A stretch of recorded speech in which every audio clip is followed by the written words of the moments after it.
think we are. I think we are live. Yes. Okay. So welcome, Raul Villar Jr., CEO of Paycor. I'm really excited that you're on our show. I had a great time speaking with you, and I wrote a Forbes article about you and your company. And what I'd like to do is turn it over to you. And this way you could share a little bit about who you are, how you became CEO, your journey there. I know you're passionate about remote work, remote first, and how it was to start as a CEO in the very beginning of the pandemic when everything went haywire, and how you were able to kind of rally the troops and make it through. So without any further introduction, Raul, please introduce yourself and who you are and what you're all about. Yeah, thanks, Jack. I'm Raul Villar, Chief Executive Officer at Paycor. And at Paycor, we're a human capital management company that provides cloud solutions from everything from hiring associates, paying them and retaining them. And we have a little over 2,500 associates across the United States, 45,000 clients. And we recently went public in July of 2021, and we're traded on NASDAQ as PYCR. A little bit about my background, Jack. Hey, I grew up in the HCM industry.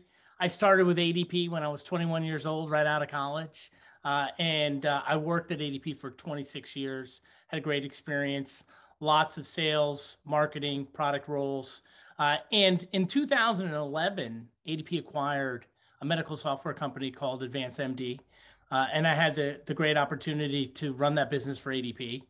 And in 2015, ADP made the decision to divest that business from its portfolio, and they really just wanted to focus on human capital management. And during that process, I decided to stay, and I got my first taste of being a CEO of a smaller private company that was owned by a private equity firm, Marlin Equity Partners. We ran that business successfully for 3 years, and we sold it in the fall of 2018 to Global Payments. And I continued to work for Global Payments for the next 6 months, and this opportunity came up at Paycor that I found to be irresistible.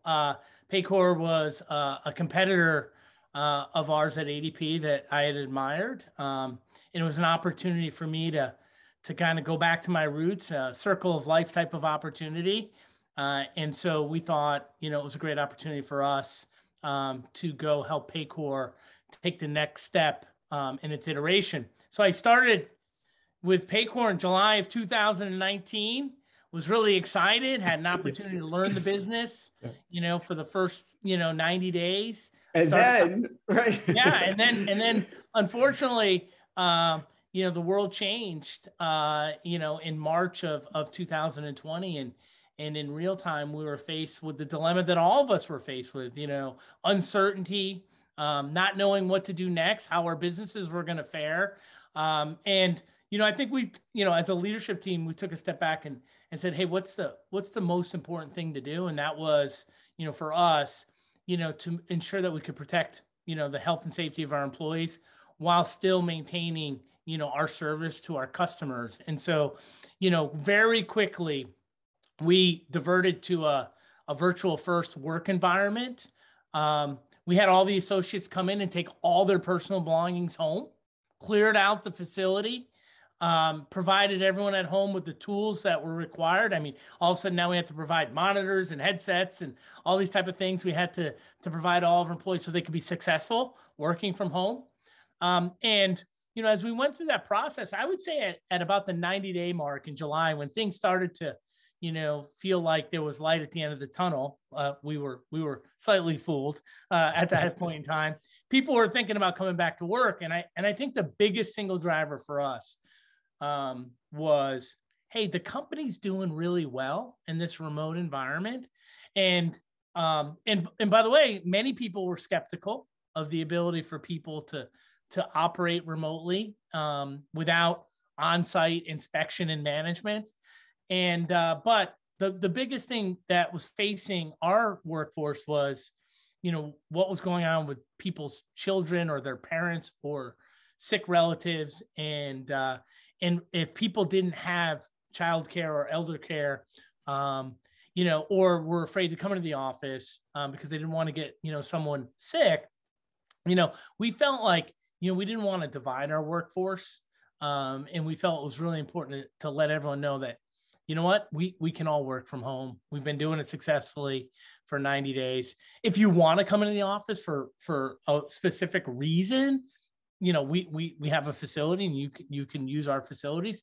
But, we're going to, be committed to a virtual first work environment. And we polled our employees at multiple times over the past 18 months. And every time, by and large, 90% plus really want the flexibility and convenience to work from home. And they want, I think, over time, to flex into the office, meet their peers and their coworkers. And obviously everyone misses the fun part about working in an office together, which is, lunch and happy hour and some of those team bonding events. And so we encourage that. I mean, people will be flexing into Paycor where appropriate, but we're committed to working virtually. We think we can find the best people across the country to work for Paycor in this flexible work environment. We think it supports, our workforce most appropriately, and people like it. And so, we want our people to be happy. We think engaged associates, are, happier and more productive. And so that's what we're focused on, trying to find the best way to be the best virtual first company that we can be. So, well, you come across so confident now. Yeah, this is not fair for me to ask you, but the early days when all of a sudden the pandemic hit, how did you and your team, management team feel? That had to be I'm understating it, but probably a really stressful event. Like, oh my God, I've just started this job. I don't even really know everybody here. What do I do? How did you keep the presence of mind to just power through this and not just, be like, oh my God, what do I do? Yeah, I think without question, there's a lot of uncertainty and everyone was concerned. And for two things. One is, our business, we pay employees. And so if employment's declining, which it did, that's not a great business outcome for Paycor. So we had to navigate through that component and try to understand what the long-term dynamics were going to be. And then secondly, quite candidly, I'm 54 years old and, I've always worked in an office with high inspection. And for people like me, this new model was a leap of faith. And so I remember talking with my managing director at Apex, who owned, owned Paycor at that time. And he was like, you're going to go virtual? Really? Like, and it was we had this long conversation. Right. Did you start thinking, wait, am I crazy for doing this? You start doubting yourself. Exactly. Well, you start to think, am I overcorrecting? Yeah. Are we overcorrecting? And so clearly, I think where we've ended up, after we did it, we think we were fortunate because, there were so many starts and stops to many people that have tried to have people come back into the office over the last 2 years. And that's really hard on a company. It's hard on employees. It's hard on the culture. And we haven't had to endure that. And I think for us, it's just, hey, how do we enable the right times for people to get the things that they miss from on-site and either supplement that virtually, because there are many companies that have been completely virtual for a long time, or do we enable people to flex in where appropriate and enjoy some of the team building and camaraderie that you would normally get at the water cooler or at lunch or after work. So that's what we've been focused on. So fast forward to now where it's a little better, except the possibility of World War III, but put that aside. So there's some more normalcy now, hopefully. How is it working with remote work? How's the team? Do most people enjoy it? Do they want it? Do some people say, I'd rather come in? Or how's it working? By and large, every time we survey, over 90% of the people like the virtual first environment. And so we think it's a winner and we're excited about it. And we are, committed to continuing to maximize, the work remotely experienced for all of our employees. And so we continue to try to identify ways to make people, feel connected virtually. And that's probably the thing that we're focused on most. But by and large, we were able to take a company public and have, 2 great quarters in a row as a public company, all remote, and all doing this all remote environment, including, my entire team. And my team is split. My chief legal officer lives in Chicago. My chief revenue officer lives in Fort Lauderdale. My executive vice president of implementation lives in Tampa. My chief strategy officer lives in Dallas. Our chief digital officer lives in New Hampshire. So we have people all over the map. Did they do that afterwards? Like after, like you said, remote, or they were doing it before? So it was primarily after. Wow. One was remote, and then a couple have moved, and then we've hired some new people as a public company that, we were more flexible with where you lived, because no longer is Cincinnati our home base. You don't have to hover around, a footprint any longer. We can hire the best people and across the United States or across the world and be successful. And so it's been seamless from that perspective.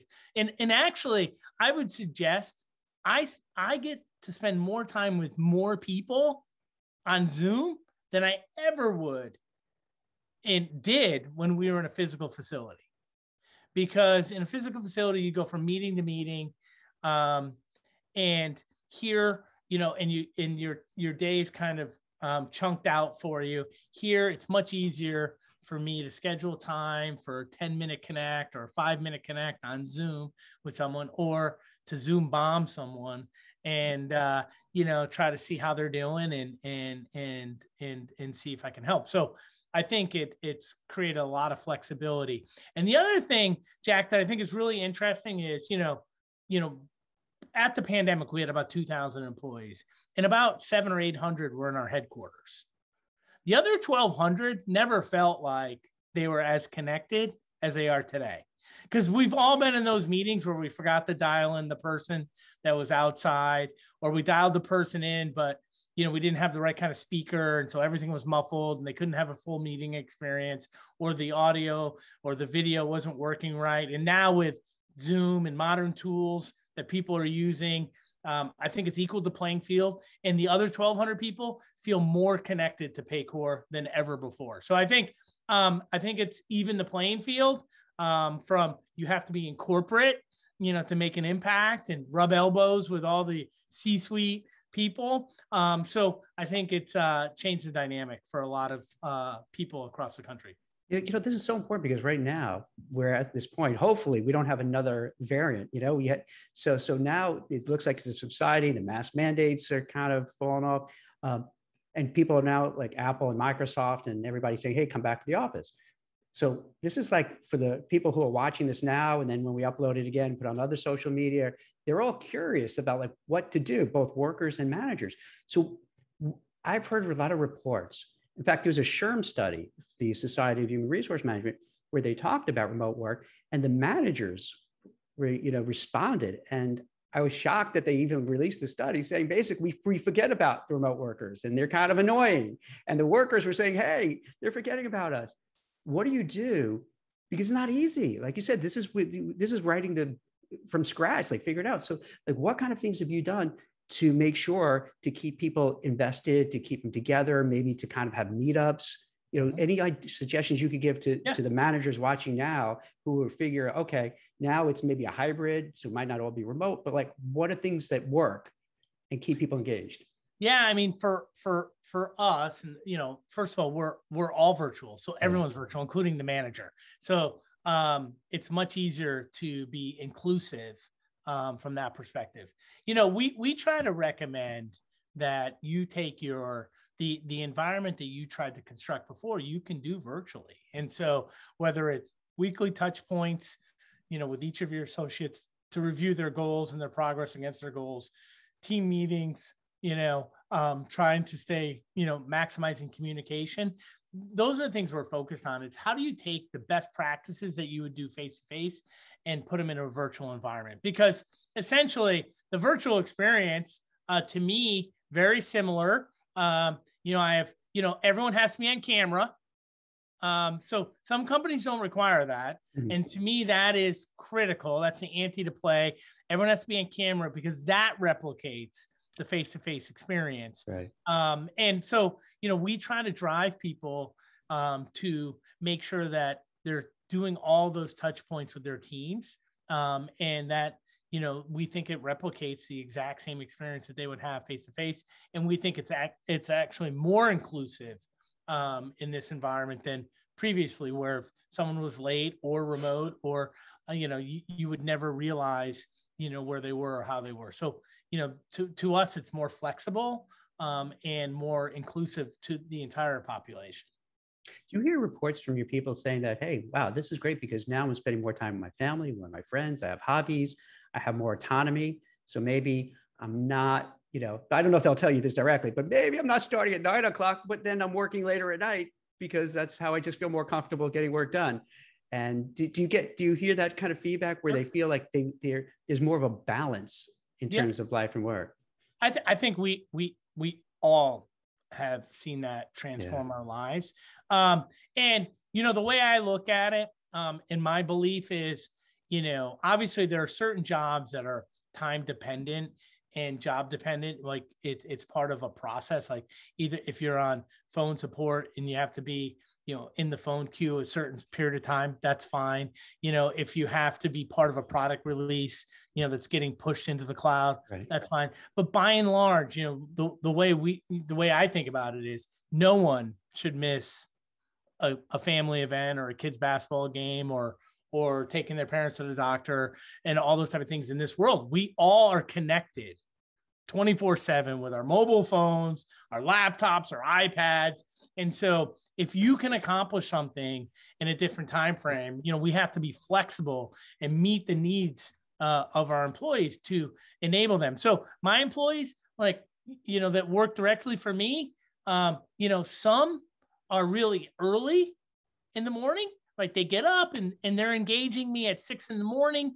And some, like to do it, they get family dinner done, maybe homework done, and then they jump on the computer at 10 o'clock and they're connecting there. So I think, we have to be flexible, and I would encourage people to be flexible because, if you care about your employees, you care about their family and help them prioritize those events, they're going to care about your company and you as a leader more. And so I think that's really important. And by the way, you would rather have people be transparent and say, hey, I want to go, to my my 7-year-old's teacher conference at 2 o'clock versus going at 2 o'clock and not telling you.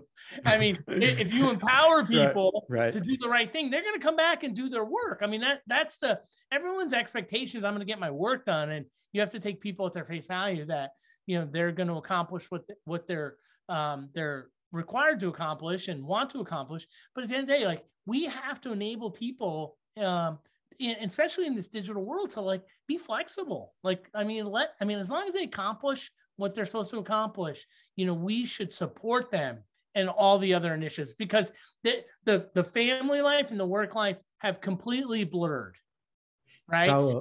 It's not just COVID, it's digital technology, right? Your phone follows you everywhere. Raul, do you feel this way? Because I'll be very transparent. I'm a little jealous in the sense that I look now, if I turn back the clock, how my life would have been so much better if it was remote. And I missed out on so much of my kids in terms of ballet class, soccer, t-ball, going to the PTA meetings, because I would have to schlep into Manhattan back and forth. It would take, easy. It could take, with traffic, an hour and a half each way. And you get home and you're tired or you're exhausted.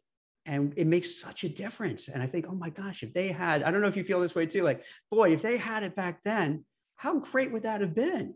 No question. I mean, it's at first, all we focused on was the negative component of being connected 24/7 to your office through email or through Zoom or whatever. And if you flip the paradigm and say, well, what's the positives? The positives are I can do all the things I want to do with my family from anywhere. And be successful still. Versus to your point, I used to live in Fairfield, Connecticut, and my first supervisor made me drive every morning at 5:30 down 95 South in Connecticut to Stamford, Connecticut, 30 minutes, 40 minutes in traffic, to drive back after I said hi to him to my territory, which was Fairfield, Connecticut. So, and then right, it's ridiculous. I had to drive back down to Stamford to say good afternoon and goodbye before I left to go back home at Fairfield. So I spent all day in the car, unproductive time. By the way, that was a cell phone. And so, you know, I think we just have to be, you know, we have to meet people in the middle and enable them to be successful personally. Because if people are successful personally, they're going to be successful professionally. If they're not successful personally for whatever reason, it's going to impact them at work. Like, and we can pretend it doesn't happen, but it does happen. They're completely connected. With the remote work too, you didn't bring this up, but I imagine to have a more diversified workforce, it makes it easier, because if you're in Cincinnati, or like, let's say in Stamford, Connecticut, or wherever, you could really just choose from whoever, pre-COVID, whoever could commute to that radius, because that's how it is or was. Now, I imagine, in terms of, diversity in every way, shape, or form, right? Because you could reach out nationwide, worldwide. Yeah. I mean, when I first got here, we were rebuilding our leadership team, and the requirement was you had to live in Cincinnati. I moved from Salt Lake City to Cincinnati, and it was in a contract that I signed that I had to live here. Isn't it funny? These little things now we look at and go, they're crazy, right? When you said about the Fairfield, Stafford, it seems nuts in hindsight. To why make you move out of Salt Lake City to go to right? In this lens now, it's wild. I love Cincinnati, by the way. I want everyone to know that. But it, it was a move required, and so I'm sure it narrowed the search for Apex, who was looking for the CEO of Paycor, because only so many people would be willing to move that had the requirements that they had. Now, and the same thing, we went through a search for, our chief legal officer and our chief strategy officer, and we were able to interview the best candidates in the United States, right? And we were able to select two amazing people, right, in that process. And so I just, and neither one of them lives in Cincinnati.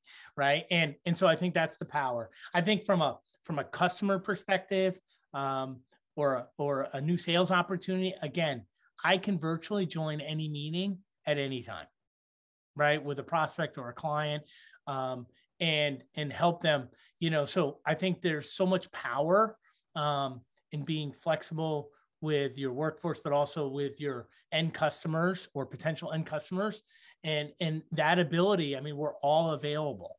And so when I get on Zoom, I was on a Zoom call this morning with someone, and with a group of folks. Some were in California, some were in New York, and they weren't on Zoom in the beginning of the meet. Their video wasn't on. And it made me uncomfortable. and finally, they were just trying to get their stuff on, and it was different technology, whatever they got it on. And then all of a sudden I felt better about the meeting. So, I mean, it's amazing. And we were talking to someone in San Francisco, someone in New York, and someone in Long Island. So New York City and Long Island. And then a couple of us were in Cincinnati. So, I mean, it was amazing. We were able to just jump on a meeting and hash stuff out. So when you talk about Paycor, just for people who aren't aware, so are these mid-size, small businesses, large businesses, nationwide? Maybe a little who's if someone is interested, so they know what you do, and maybe they might need your services. Yeah, so we're a nationwide company, and we focus on cloud HCM solutions. So think, the ability to recruit new employees, the ability to pay, HR tools, benefits, workforce management. And we really focus on what we call SMB, but we define that as, essentially 10 employees to 1,000 employees is kind of our sweet spot. We're always, we have a real modern cloud application, and it's, really helping us, win new business from some of the legacy providers, whether they be some of the large companies in the space, or like my alma mater, or in-house solutions or regional service bureaus. That's really where, our new customers are coming from.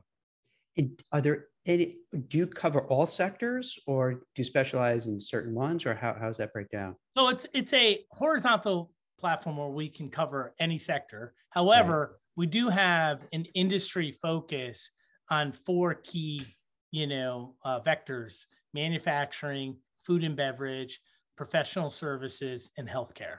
And so within those 4, we have customized solutions, whether it be through the technology, the reporting, or the integrations with their key third parties that they like to work with.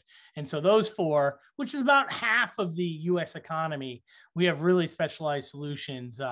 And so if you're in one of those categories, you should definitely take a look at Paycor for sure.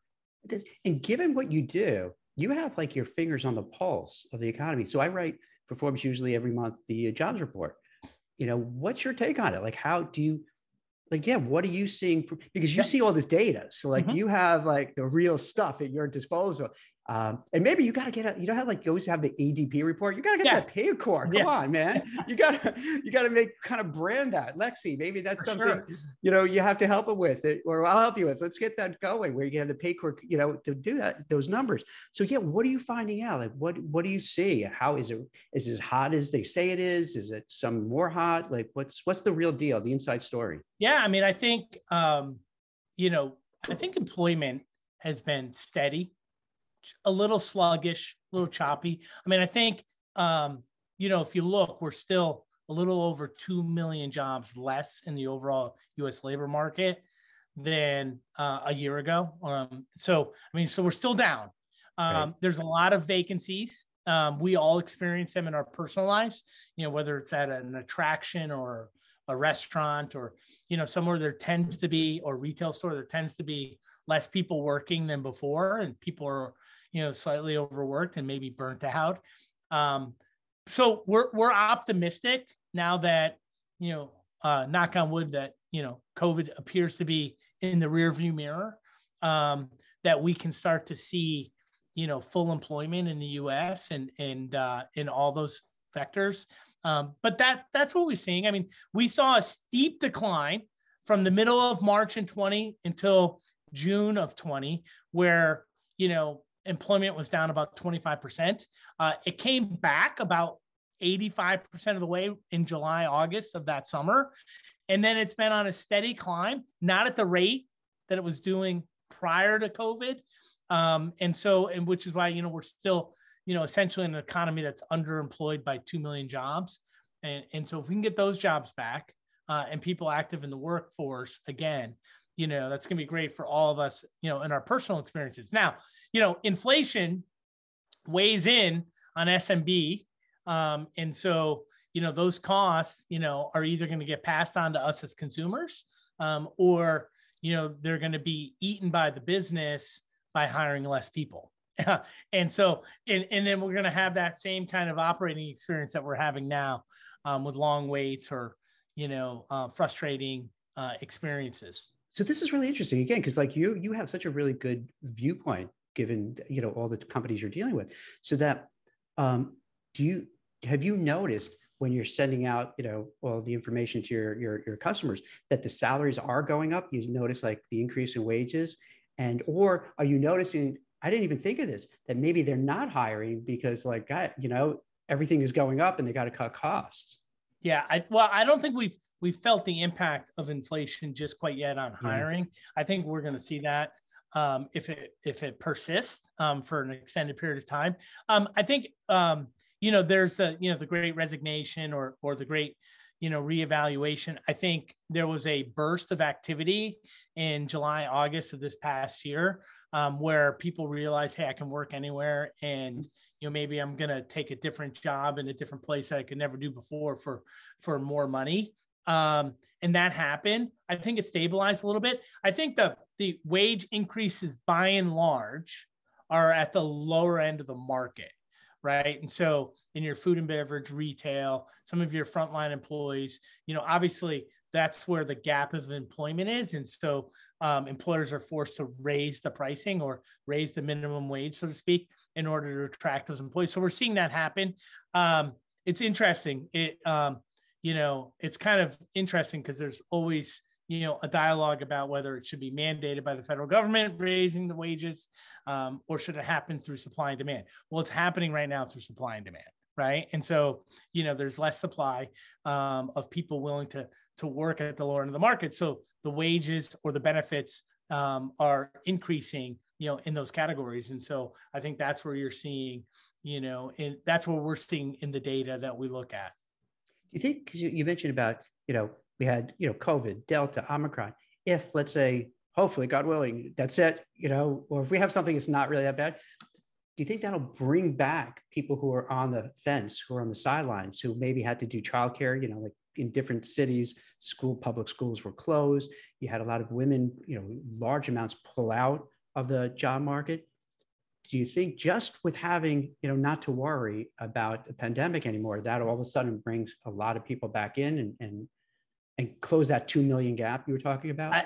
I think that's part of it, right? So definitely women, people of color left the workplace at a faster rate. Mm-hmm. And so, that a lot of assumptions are it's around, COVID and healthcare and childcare and those type of components. And so clearly if we go back to a normal, let's say next September, schools open and it's a normal operating environment for everyone in America, I think that will pull some people back in. I also think, we need to create higher quality jobs, which will incent people to want, to work. Right. And so some people don't want to work at, $15 to $20 an hour. Some people want to work at $40 or $50 an hour. And if we can create some of those jobs, I think that will also attract a broader labor force participation. And I think that's what we got to focus on: the quality of the jobs, obviously reducing any gates that are in the way of people with employment. Unfortunately, if inflation persists for another 6 months, at this rate, people may be forced to go back into the workforce just in order to make ends meet, unfortunately. So, I think some people may be retired or retired early. If the stock market declines further and inflation goes up, that's a bad formula for people that have retired. There's a lot of dynamics at play. So we just got to think about those things. But, there were 2 million more jobs a year ago. So they're there. We can reignite the economy. As an example, since the pandemic, either through direct hiring or partnering, we're up almost 400 or 500 employees. So, I think there's plenty of companies like Paycor growing really fast and hiring. It's just about making sure that we get the entire economy operating, harmoniously. See, those are really interesting points. So that I've definitely seen studies that people were retiring. Not all, the baby boomers were retiring because the real estate prices went up. So they're like, hey, I could sell my house and move down to Boca Raton, Florida, wherever. And, the stock market was booming. Say, hey, I don't need this anymore. I'm done. But now stock market, not so good. Real estate, I'm not sure where it is now. So that might pull them back into the market. And the ones, like you said, who are on the sidelines, when they go to the supermarket and like, my gosh, this is how much I have to pay for it. Maybe I got to go back to work. So there are all these other things circulating around. So that's both good and bad, coming together. How about that? Have you thought of this?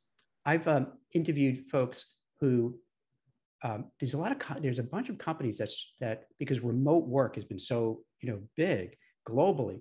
You have these companies, that's their whole mission, is to help companies set up the taxes, the legal stuff, all that globally, right? But then they're also paying these people in cryptocurrencies and Bitcoin. Mm-hmm. So Paycor, do you think one day you might have that as an option to tell, the people who receive, their weekly, biweekly, monthly pay, that if you want an option to get Bitcoin, Ethereum, is that Is that a Yeah. possibility? So it's interesting bringing it up, Jack. So the first thing that we've done is within our core platform, we provide on-demand pay to all Oh, interesting. of our employers, where their employees can get their pay on demand, different components. And so Wait, when you say on demand, that sounds like you mean like if I wanted, instead of waiting 2 weeks, correct. I could get it today or tomorrow, or yeah, as you earn it, you can get it. So you earn it. You think about it. You really earn your wages by shift, and the HCM industry or the payroll industry over time defined payment weekly, bi-weekly, semi-monthly, monthly.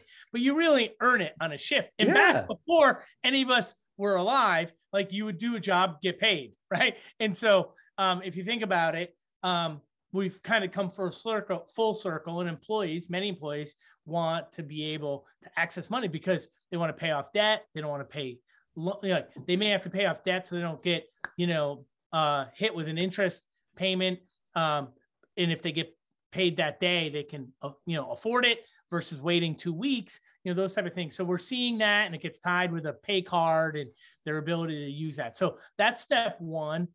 Step two. But that's, can I just, yeah, because that's a huge thing. Like you're glossing over it, but that's a huge thing. It's a big difference, because that's a difference between somebody saying, hey, I have to maybe now take a payday loan, where I get this user's loan because I can't get through for 2 weeks. And now, like, I'm paying all the interest on it, or I have to take money out of the bank or overdraft the bank. So that, for a lot of working people, that's huge, right? I mean, that's a big plus. It's a really big component, and I think it's going to just fundamentally change the way people get paid. I think, secondly, I'll address both the employer of record concept that you're talking about, where you're able to add employees anywhere. I think the definition in the future of employment is changing, right? We saw it with gig workers first. Now it's international workers. And so I think, companies like Paycor, we're focused on how do we solve, your needs to pay all those people, right? And so that's what we're focused on. And then, with cryptocurrency, I think there's a couple people early on that are trying to connect with HCM companies, and we're taking a look at it, right? Because it's a little further out to full adoption, but it's in the headlines and it's interesting. And so the current global, macro environment, people, are even probably more interested. And we may have to convert to gold bars, but so people are definitely focused on those type of things now. So we're evaluating that now. Yeah. It's interesting because it's risky, because you see it's so volatile, so that I'd imagine it's one of those things where, okay, hey, it's great, it might go up, but then if it goes down and now you have to pay taxes on the higher price, but now it's lower, and you can have a lot of angry workers. So it's not an easy solution. Yeah, but it's an interesting one. I think you'll see people look to be able to allocate a percentage of their wages to crypto. And so, it's almost like allocating a percentage of your wages to the stock market, right? Or to a stock purchase plan like we have for our employees. And so I think that's how people will probably do it versus taking all of it. Maybe some people will take all of it, but I would say by and large, people will look to split, the amount in dollars and then the amount in crypto. I bet you that's probably going to end up happening, unless something really crazy happens with new regulations for crypto, and maybe it does. But that seems rational. The same way you take put money aside for a 401k or profit sharing or other things like that. You might say, okay, this is another option if you're so inclined. Exactly. This is great. Anything, I really appreciate you just being so open and sharing everything. I love your energy and your passion for you. You love what you do, don't you? Oh, yeah. I can tell. No doubt. That's awesome. So is there anything I didn't ask you that you feel that people want to know about? No, I think we covered it all. The only thing I would say is, as leaders, regardless of where you work, if you put your employees first and think about, what's the right thing to do for them. And I always look at it, when I think about people that I've really enjoyed working for and that I got a lot out of, they always cared about me, and they always cared about what my career path was going to be. And they were always transparent when I was doing great and when I wasn't doing so great.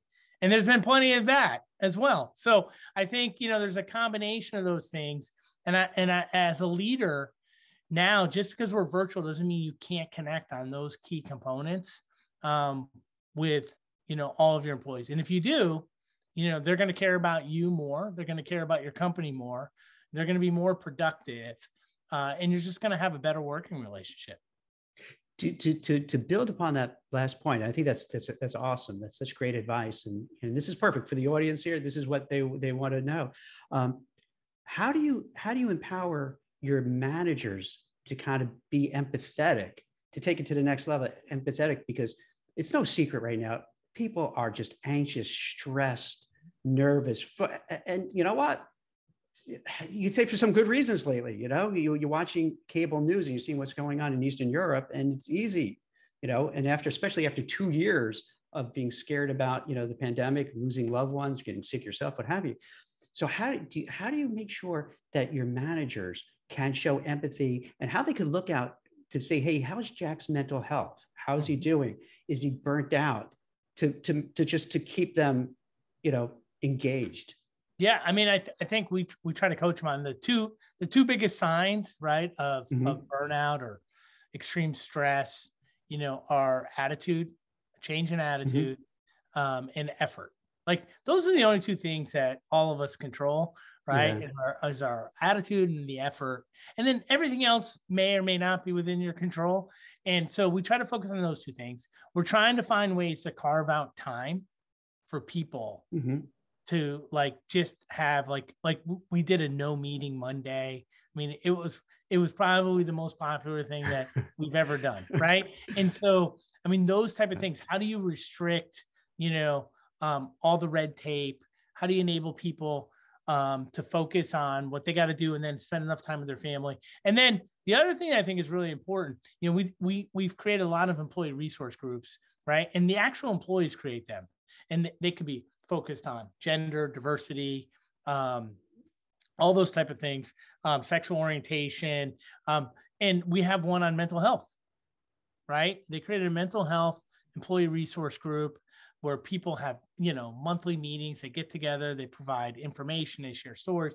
And I think those are the type of things that really, if you promote time and you give your people time to attend these resource groups, and they can connect to other people that think like them, have the same issues that they have, I think it's really powerful. And you can learn. And so I go to a lot of these groups and I learn a ton about things that I didn't even know about, whether it be gender, race, sexual orientation, mental health,